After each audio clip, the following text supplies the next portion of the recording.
Hello जोहार। आज तारीख है 21 अप्रैल, दिन है रविवार। चलिए जानते हैं झारखंड की संध्या की प्रमुख बड़ी खबरों को। झारखंड में भीषण गर्मी का टॉर्चर 44 के पार जा सकता है, पारा अलर्ट जारी। रविवार को धनबाद के मौसम की स्थिति गर्म रही। सुबह 8 से ही गर्म हवाएं चल रही थी और दिन चढ़ने के साथ ही गर्मी भी बढ़ रही थी। सुबह जहां तापमान 38 डिग्री पर था, धनबाद के तापमान की बात करें तो सुबह 9 बजे 39 डिग्री और 10 बजे से लेकर 11 बजे तक 40 डिग्री रहा। इसके बाद 1 से 2 डिग्री की बढ़ोतरी देखी गई। मौसम केंद्र के अनुसार दोपहर 1 से 2 बजे तक 42 डिग्री और इसके बाद संध्या 4 बजे तक 44 डिग्री तक पहुंच गया है। मौसम रिपोर्ट के अनुसार रविवार को गर्म हवाओं की रफ्तार 23 किलोमीटर प्रति घंटे तक चली, जो लू का कारण बनी। वहीं सुबह में हवाओं की रफ्तार 16 किलोमीटर प्रति घंटे के आसपास थी। गर्मी के कारण मौसम में नमी का भी घटना बढ़ना जारी है। सुबह में नमी का स्तर जहां 16% के आसपास था, वहीं दोपहर बाद यह घटकर 13% पर आ गया। गर्म मौसम के मिजाज को देखते हुए मौसम विभाग ने हीट वेव की चेतावनी भी जारी किया है। लोगों से घरों से बाहर नहीं निकलने की अपील की गई है। बहुत जरूरी रहने पर यदि बाहर जाना हो तो गमछा, छाता या टोपी का प्रयोग करने और पानी पीते रहने की सलाह दी गई है। झारखंड में लू और धूप के कारण बदला स्कूल का टाइम टेबल। अब इस समय खुलेंगे सभी विद्यालय। बदलते मौसम, बढ़ती गर्मी और तपिश के कारण सबसे बुरा असर बच्चों पर होता है। ऐसे में उनके स्कूल का समय बदल दिया जाता है। झारखंड में लगातार बढ़ती जा रही तपिश को देखते हुए स्कूल खुलने और बंद होने के समय में बदलाव किया गया है।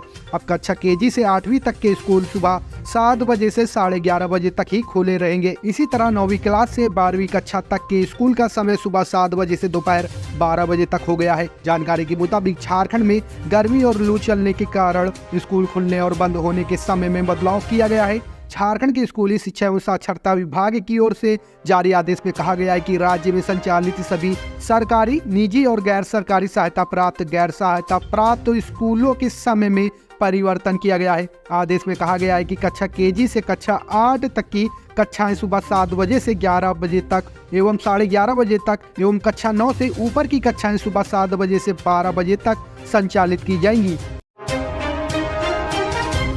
बॉलीवुड अभिनेता पंकज त्रिपाठी के जीजा की सड़क हादसे में मौत, बहन की हालत गंभीर। झारखंड के धनबाद जिले के सड़क दुर्घटना में बॉलीवुड के चर्चित कलाकार पंकज त्रिपाठी के जीजा मुन्ना तिवारी की मौत हो गई, जबकि उनकी बहन गंभीर रूप से घायल हो गई। दोनों बिहार के गोपालगंज के कमालपुर से धनबाद के निरसा आ रहे थे। पंकज के बहनोई मुन्ना तिवारी कार ड्राइव कर रहे थे और बहन सरिता कार में सवार थी। कार दुर्घटना के बाद दोनों को आनन फानन में दोनों को अस्पताल में भर्ती कराया गया, जहां पंकज त्रिपाठी के जीजा मुन्ना तिवारी की मौत हो गई। वहीं त्रिपाठी की बहन सरिता जख्मी अवस्था में अस्पताल में भर्ती है। घटना के बाद तुरंत आसपास के लोगों ने घायलों को कार से निकाला और निरसा पुलिस को सूचना दी। इसके बाद मौके पर पहुंची निरसा पुलिस ने घायलों को तत्काल एम्बुलेंस से उचित इलाज के लिए धनबाद भेज दिया। इंडिया के महाजुटान में शामिल होने रांची पहुंचे तेजस्वी, बोले हेमंत सोरेन के साथ हुए अन्याय का झारखंड की जनता लेगी बदला। झारखंड में इंडिया गठबंधन का आज महाजुटान होने जा रहा है। इसमें शामिल होने के लिए तेजस्वी यादव रांची पहुंचे हैं। रांची रवाना होने से पहले उन्होंने कहा कि हम रांची जा रहे हैं, कल्पना सोरेन जी ने हमें बुलाया है।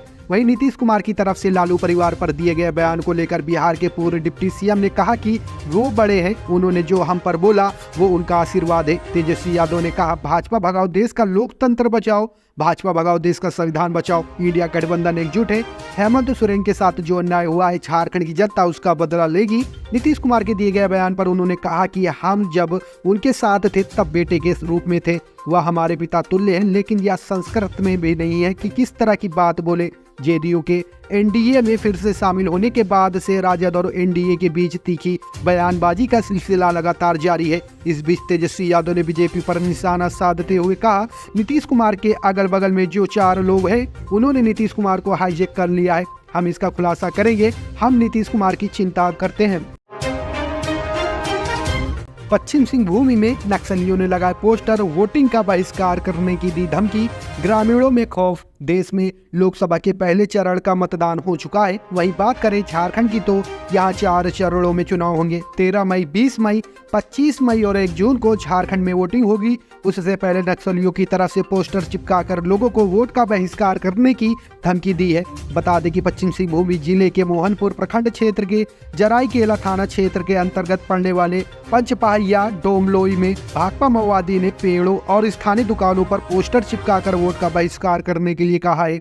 भाकपा माओवादी द्वारा पोस्टर लगाए जाने से ग्रामीणों में खौफ का माहौल बना हुआ है। बता दें कि चाईबासा पुलिस के द्वारा लगातार क्षेत्र में नक्सलियों पर नकेल कसने के लिए सर्च अभियान चलाया जा रहा है। सर्च अभियान के दौरान पुलिस को लगातार सफलता भी मिल रही है, जिससे नक्सली संगठन बैकफुट पर जाने को मजबूर है। हेमंत सोरेन पर भाभी सीता सोरेन का हमला, पोस्टर शेयर करते हुए लिखा झारखंड को नोच खाया जा। झारखंड के पूर्व मुख्यमंत्री हेमंत सोरेन पर उनकी भाभी और दुमका लोकसभा सीट से भाजपा की प्रत्याशी सीता सोरेन ने सोशल मीडिया पर जोरदार हमला बोला है। उन्होंने रविवार को रांची में हेमंत सोरेन के समर्थन में हो रही इंडिया गठबंधन की रैली के ठीक पहले एक्स पर हेमंत सोरेन का कंधे पर गठरी धोता हुआ पोस्टर शेयर किया। इस पर लिखा कदम कदम बढ़ाया जा, झारखंड को नोच खाया जा। पोस्टर में इस स्लोगन को इंडिया अलायंस का एंथम बताया गया है। सीता सोरेन ने लिखा है बाती में तेल नहीं, जनता से कोई मेल नहीं, भ्रष्टाचार और अत्याचार से गठबंधन को परहेज नहीं। जिस प्रकार दिया बुझने से पहले खूब तेजी से फड़फड़ाता है, ठीक उसी प्रकार अपना राजनीतिक अस्तित्व मिटने से पहले इंडिया गठबंधन वाले आखिरी बार फड़फड़ा रहे हैं। उन्होंने रैली को लेकर सोशल मीडिया पर कई और पोस्ट किए हैं। एक अन्य पोस्ट में उन्होंने लिखा है मुंह में सोने का चम्मच लेकर पैदा हुए इन नेताओं को झारखंड के आदिवासियों और जल जंगल जमीन से कोई सरोकार नहीं है। ये बस अपना अस्तित्व बचाने के लिए इकट्ठा हुए हैं। इन्हें लगता है कि जनता इनके कारनामों को नहीं जानती है, लेकिन इन्हें ये नहीं पता कि जनता इनके इरादे से अच्छी तरह वाकिफ है। उन्होंने आगे लिखा गरीब आदिवासियों की जमीन छीनने वाले आज लोकतंत्र को खतरे में बता रहे हैं, लेकिन वे ये भूल जाते हैं कि जनता के सामने ये नौटंकी नहीं चलने वाली है। जनता जानती है कि गरीब के हक का पैसा छीनने वाला ये घमंडिया गिरोह ही लोकतंत्र का सबसे बड़ा दुश्मन है। बड़ी योजना बना रहा लॉरेंस बिश्नोई, झारखंड की जेल में बंद अमन साहू के साथ किया गठजोड़। जेल में बंद गैंगस्टर लॉरेंस बिश्नोई और उसके सहयोगियों ने झारखंड स्थित जेल में बंद गैंगस्टर अमन साहू के साथ गठजोड़ किया है। बिश्नोई और साहू के खिलाफ कई मामले की जांच कर रही राष्ट्रीय जांच एजेंसी ने इसका खुलासा किया है। बिश्नोई पिछले साल कई बार NIA की हिरासत में गया था। एजेंसी के अधिकारियों ने खालिस्तानी संगठनों के लिए फंडिंग से संबंधित मामले में उससे पूछताछ की थी। आपको बता दें कि पंजाबी गायक सिद्धू मूसेवाला की हत्या के मामले में मुख्य आरोपी बिश्नोई फिलहाल गुजरात की साबरमती जेल में बंद है। पूछताछ के दौरान बिश्नोई ने NIA को बताया कि उसके उत्तर प्रदेश, हरियाणा, राजस्थान और दिल्ली के जेल में बंद गैंगस्टरों के साथ संबंध है। इस पूरे मामले पर एक सूत्र ने कहा अपने प्रतिद्वंदियों को खत्म करने के लिए एक दूसरे को हथियार के साथ साथ शूटर भी मुहैया कराते हैं। वे उन्हें सीमा पार करने की भी सहायता प्रदान करते हैं। इसके बदले में कमीशन दी जाती है। मजदूर यूनियन नेता अरुण सिंह पर जानलेवा हमला, बहादुरी से बचाई अपनी जान, एक अपराधी गिरफ्तार। दुमका में अपराधियों के हौसले बुलंद हो गए हैं। आज सुबह संथाल परगना मोटर मजदूर यूनियन के अध्यक्ष अरुण सिंह पर जानलेवा हमला हुआ है। इस घटना में वे बाल बाल बच गए हैं। इस मामले में एक अपराधी को पुलिस ने पकड़ लिया है।